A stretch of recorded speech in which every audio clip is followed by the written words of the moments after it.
آپ دیکھ رہے ہیں واسودیو شارٹس۔ جی، اسلام آباد ہائی کورٹ کے 5 ججز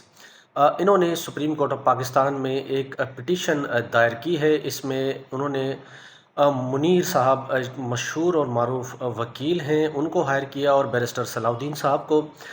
معاملہ کچھ یوں ہے کہ موقف اختیار یہ کیا گیا ہے درخواست میں کہ تینوں صوبوں سے جو ہائی کورٹس کے جج لائے گئے ہیں ٹرانسفر کر کر اسلام آباد میں،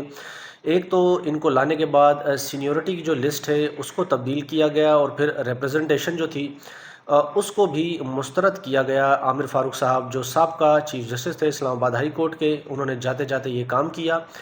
سینیورٹی کی بھی لسٹ تبدیل کی، اور اس کے بعد ڈوگر صاحب کو جو لاہور ہائی کورٹ سے آئے تھے انہیں قائم مقام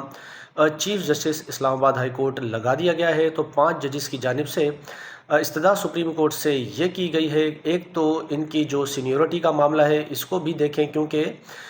قانون یہ کہتا ہے کہ جب کوئی جج دوسرے صوبے میں لایا جاتا ہے تو پھر وہاں کا وہ نیا حلف اٹھاتا ہے۔ ان تینوں ججوں نے دوبارہ حلف نہیں لیا، یہ الگ الگ صوبوں سے آئے تھے، اور اس کے ساتھ ہی